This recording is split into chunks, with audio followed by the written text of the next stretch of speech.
Nobody hates Star Wars like a Star Wars fan. When people can sit in a dark room and nobody knows who they are, they will lash out like nobody's business. And the internet is such a rapid opinion without a lot of exploration kind of place. If you're not taking the time to really delve into why you hold that opinion, it becomes not dangerous, but a little bit unfair. All right, so I just saw Rise of the Skywalker, of course, because it's mandatory viewing experience. God forbid we actually don't go see a Star Wars movie. I mean, that would be a change, right? But, I don't want to be overly negative. I'm not really going to talk that deeply about the movie because you could just go on YouTube right now and search Star Wars Rise of the Skywalker review, and you're going to get about 100,000 videos that are all about an hour long each of everybody saying the same shit over and over. People have clearly identified the problems with the movie, and it's way too redundant to just do that again in this video, so I'm just going to talk about the film and my experience with it, I guess. Now, I wasn't looking forward to this movie. I'm sure many longtime subscribers can probably figure that out. I've made a few other Star Wars videos, and by a few, I mean 2, and they're in the link in the description. You can go watch those.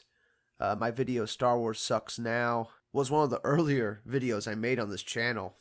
And it's funny how much of that is still accurate and how much of that is actually coming true. I think I said in that video that if the Star Wars movies get, progressively worse every year, then the actual amount of people that are going to be interested in this franchise are going to dwindle. And I think that's apparent through the box office numbers. I mean, yes, without a doubt, this new Star Wars movie is going to make $1 billion. It's going to get real close. It's definitely going to make $1 billion. But if you compare it with Force Awakens, which made over $2 billion, and then The Last Jedi, it lost $1 billion. It still made $1.5 billion, but it lost quite a bit from Force Awakens. It's an obvious trend. If Rise of the Skywalker can make past $1.5 billion, that would be incredible, but that's definitely not what's going to happen. And I also made a video reviewing The Last Jedi, where I went into detail for like 30 minutes, ranting about every little thing I didn't like about the movie. Pretty much what everybody's doing with this new Star Wars film. So that video is in that description too, if you want to watch that. But I've come to the conclusion that these Star Wars films just aren't for me anymore. It's not like Star Wars was any kind of fine art. It's not like this Shakespearean level cinema. It's just popcorn, family-friendly flicks. That's what they've always been.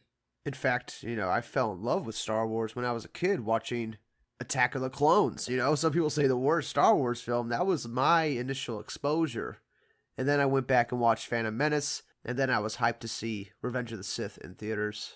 And I fucking loved Revenge of the Sith. Still my favorite Star Wars movie, by far. The most quotable Star Wars film in the whole saga. Still love quoting lines from that movie. But I think a really big reason why I liked those prequels, and why I still like them today, for purely nostalgia reasons, right, is because I was a kid watching it. You're very impressionable as a kid, so, you see something that you like, and you want a lot of it, right? I liked lightsaber fights, and I got a lot of it in the prequels, so I love the prequels, and the story was easy enough to follow. It's not like this complicated, David Fincher narrative that's happening, I love George Lucas, but he's not exactly, Francis Ford Coppola. He's not that type of director, but I still enjoyed everything he's made. And with these new films, it was always hard to get behind them because I knew George Lucas sold them, and I knew he wasn't going to be involved in them at all, because that's what big studios like Disney do. They do what they want to do. They're a corporation. They have say over every little thing that happens in those movies. And I don't even blame like Rian Johnson or J.J. Abrams for how these films came out, because, they're just doing what they're told. It's not their money. It's Disney's money that's invested in these movies. They can't have artistic freedom. They can't have artistic integrity, as if that's an actual thing with big Hollywood blockbusters. It's not. It's not their money that they're playing with, so they have to abide by what Disney wants. And what Disney wanted was a continuation of the Skywalker saga that was gonna bring in new fans while appeasing the old fans. And I think they kind of failed with the appeasing the old fans. But without a doubt, this new trilogy is going to bring in new fans. As I was watching Rise of Skywalker, and I'm seeing Emperor Sidious, with the lights flashing in his face, and he's looking like a zombie out of some kind of fucked up Halloween haunted house that you would go to at an amusement park, right? I was thinking, wow, this doesn't look very good. But I also thought, well, if I was a kid seeing this would probably scare the shit out of me. I'm talking like, 7, 8-year-old kid watching it. That would kind of freak me out, seeing Sidious, hovering with the lightning flashing around him and this creepy face. That would freak me out. But as an adult watching it, it just looks really silly. The makeup doesn't look good. And you're able to see these things as an adult, right? After watching like countless movies, you're able to see these little details that should be a lot better, especially for a movie that costs this much. And the opening crawl is another thing that bothered me a lot in this Rise of the Skywalker movie, because it just doesn't feel natural. It felt like very corny. But if you were a kid, you could easily read that opening crawl. The movie really changes if you kind of go at it with that perspective. And, all the power to you if you can walk in the film with zero expectations. Because at this point, anybody that's like my age, like 25 and up, right? We're seeing this movie with the preconceived notion of what Star Wars is and what we like about Star Wars. I like lightsaber duels.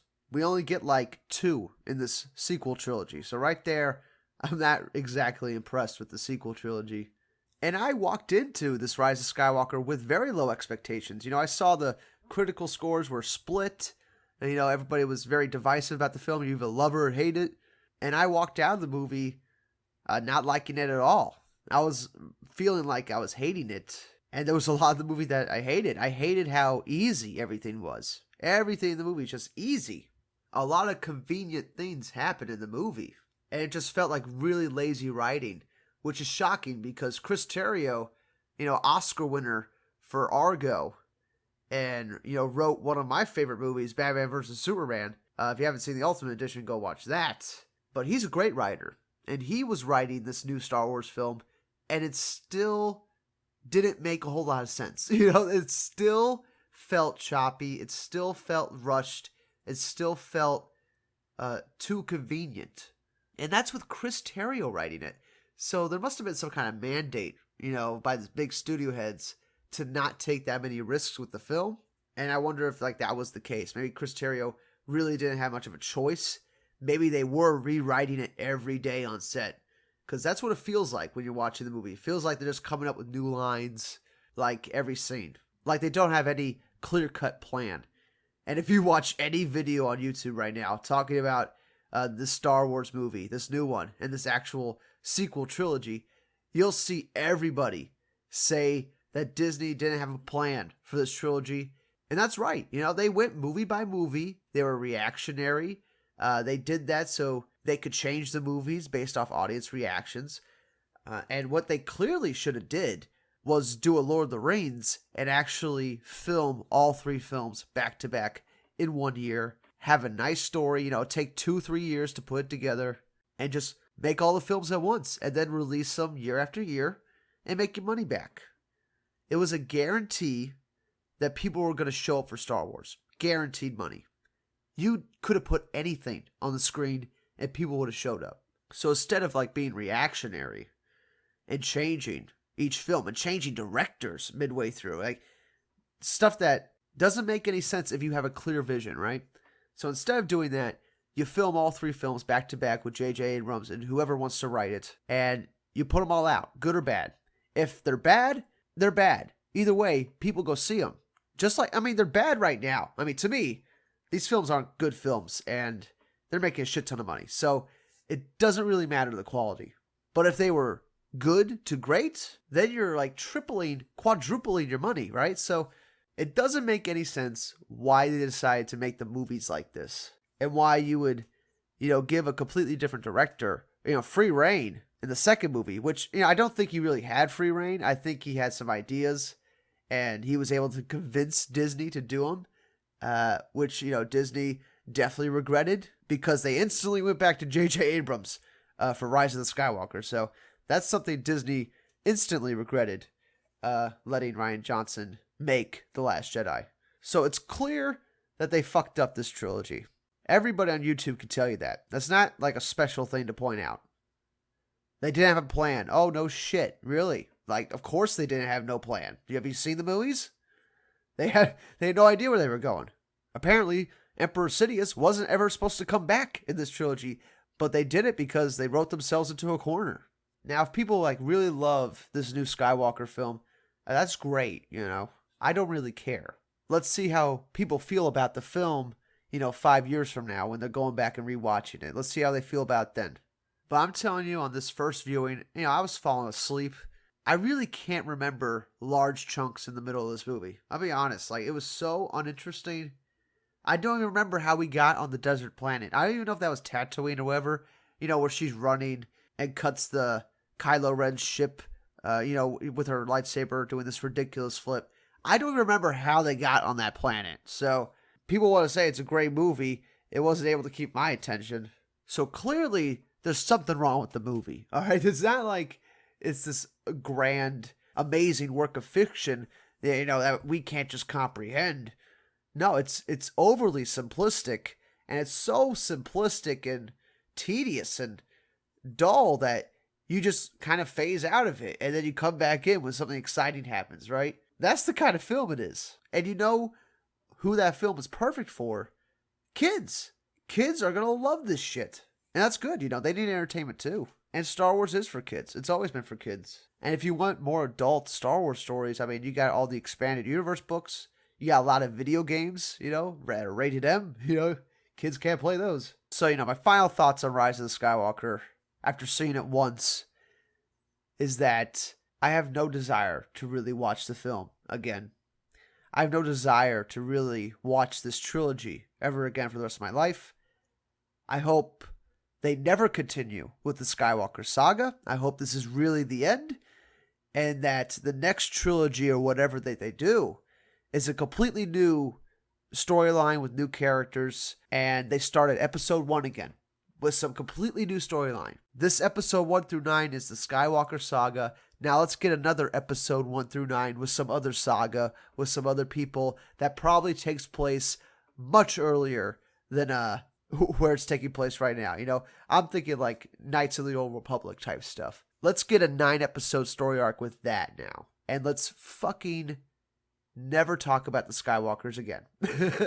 Force Awakens really killed Star Wars for me. Last Jedi solidified it, and this new one, there was just nothing redeeming about it for me. There's like nothing that grabbed me. I saw my friend, and he said it's the best out of the trilogy. He said it was the best out of the trilogy, and I guess I can't really argue with that because Force Awakens and Last Jedi were just that bad. I didn't like those films that much that maybe Rise of the Skywalker is a little bit better. If I was to score it out of 10, it'd be like a 5, a 5 or 6, It's not a great film. It's not really written well. I feel really bad for Chris Terrio. He's had a string of bad luck these last couple years, and I hope he bounces back with something really good. And I'm really trying not to be overly negative, even though I've come off very negative in this video, because the Star Wars thing is just not for me anymore. These films are just not for me. I haven't played the new video game. I definitely want to get around to that. I'm waiting for that price to drop because I still enjoy the universe of Star Wars. I still like, lightsabers and the Force and, the cool ships and stuff. I like the universe. I don't like what they've done with these movies. These characters they've tried to endear to us that are very flat wooden characters that I could care less about. But if you enjoy it, if you love this story, these characters, that's great. That's fantastic. But enough people have really talked about everything wrong with the movie, and there's no way I can expand on that anymore. There's already hundreds of hours about that, so yeah, I think it's safe to say I didn't like the movie, and I'm looking forward to them actually doing something new and not talking about the Skywalkers anymore, and just leave it alone, and move on, right? But that's it for now. Comment below. Let me know your frustrations. Let me know why you like the film. I mean, I've seen people say, "Oh, I love the film." I haven't seen a single person explain why they love it. Like, do you love it because Chewbacca got his medal? Like, that's really why you love it? Like, that's something nobody gave a fuck about. And, all of a sudden people care that Chewbacca got his medal. Whatever. Sorry, I had to throw that in there, but yeah, that's it for now. I'll see you all next one. Bye. I mean, look, it's my 40-year-old brain that's looking at it and going like, this is for kids, or this is kind of cheesy. But you know, there's a lot of cheesy, cute stuff in the original trilogy as well. Why are they saying Roger, Roger? Roger, Roger.